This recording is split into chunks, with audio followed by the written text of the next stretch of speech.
กองบัญชาการปกสเมืองสวรรค์แขวงหัวพันได้จัดกองประชุมสรุปเวียกงานป้องกันความสงบประจำปี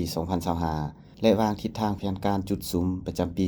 2026 ขึ้นในวันที่ 17 มีนา 2026 นี้อยู่ที่ห้องประชุมของตนโดยภายใต้การเป็นประธานของฐานพันโทคำลาสุทธิดาหัวหน้ากองบัญชาการปกสเมืองสวรรค์ให้เกียรติเข้าร่วมของฐานฝนจัตวาเพชรสวรรค์อินสุพรรณ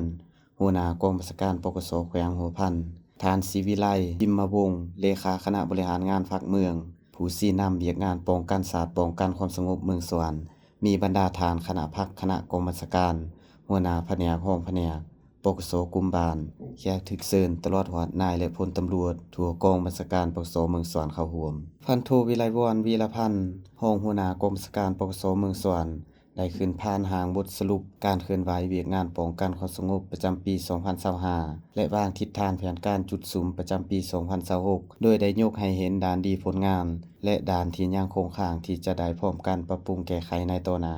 ในตลอดระยะ1ปีผ่านมาคณะพักคณะกองบัญชาการปกสเมืองสวรรค์ได้เอาใจใส่ศึกษาอบรมการเมืองแนวคิดโดยได้นำเอาแนวทางนโยบายของพรรครัฐมติคำสั่งต่างๆของขันถึงมาเผยแพร่เสริมซึมเป็นปกติต่อเนื่องเฮ็ดให้นายและพลตำรวจมีแนวคิดอุ่นเอียนทุนเทียงเชื่อมั่นต่อการนำพาของภาครัฐ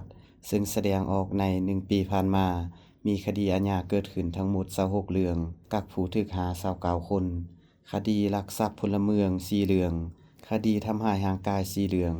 อาละวาดตีกัน4เรื่องข่มขืนทำสำเรา1เรื่องคดีขู่ฆาตกรรม1เรื่องคดียาเสพติด8เรื่องผู้ถูกหา11คนยึดของกลางยาบ้าได้ 28,985 เม็ดรถจักร4คันโทรศัพท์4หน่วยมีอุบัติเหตุเกิดขึ้น13รายพาหนะเปเภเล็กน้อย9คัน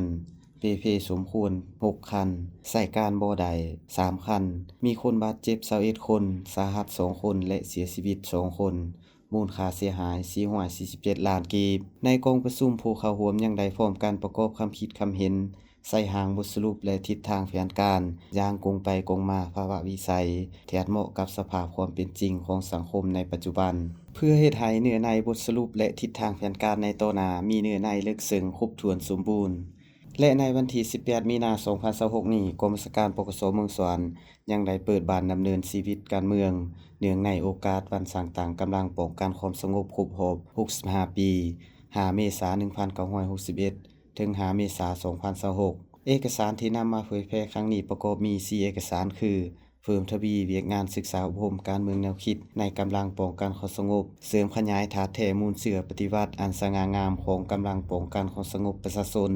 จรรยธรรมจรรยาบรรณของนายและพลตำรวจตานสกัดกันและแก้ไขปรากฏการณ์ย่อท่อในกำลังป้องกันความสงบภายหลังเสริมซึมเอกสารสำเร็จแล้วจะได้พร้อมกันเขียนบทสำรวจตัวเองเพื่อสังเกตติราคาการเคลื่อนไหวจัดตั้งปฏิบัติหน้าที่เวียกงานในระยะ1ปีผ่านมาผ่านในกองประชุมและแบ่งประเภทโดยให้หมู่คณะในกองประชุมประกอบความคิดเห็นและประชามติเอกภาพตำหนิส่งข่าวก่อสร้างช่วยเหลือซึ่งกันและกันทั้งเป็นการสำรวจกฎกาคืนการเคารพระเบียบวินัยความรับผิดชอบต่อหน้าที่การเมืองการฝึกฝนหล่อหลอมคุณสมบัติศีลธรรมปฏิวัติและแบบแผนวิธีเฮ็ดเวียกของนายและพลตำรวจให้ดีขึ้นเถิดละกล่าว